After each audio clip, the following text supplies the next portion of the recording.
Remember to click like, subscribe, the bell notification, and whatever else YouTube has you clicking on to support us.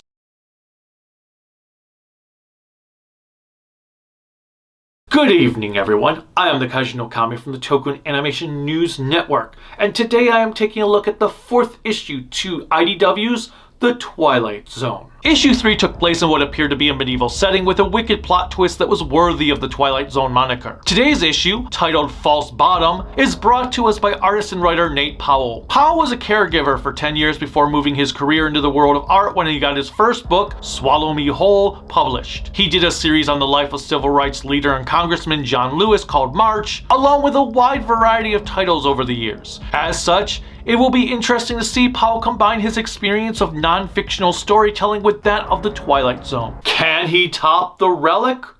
Watch to find out. The characters and plot. Our story is centered around a little brat named Chet, his sister Laura, and her husband Gabe. Chet is a little asshat who can't do anything on his own but likes to talk big. He rented a houseboat and invited Laura and Gabe over to celebrate. It turns out there's a mysterious pool cut into the main bedroom. After consistently being a dick towards Laura, she and Gabe dive into the pool. Gabe surfaces, telling Chet to follow him, and upon doing such, Chet finds himself in the presence of what appears to be living shadows. Meanwhile, Gabe and Laura discover the houseboat to look the way they were expecting it to be, while Chet is nowhere to be found. The story has an interesting turn of events as both siblings realize they need each other despite their differences. However, the outcome of the story feels incomplete. It just ends too abruptly for my liking. I get what it was trying to say, but stopped mid-sentence and walked away. As someone who has a completely worthless drug-addicted brother, I can totally relate to the tale, though unlike Laura, I want nothing to do with him. It's unique in its storytelling as it feels more grounded in reality with a touch of fantasy,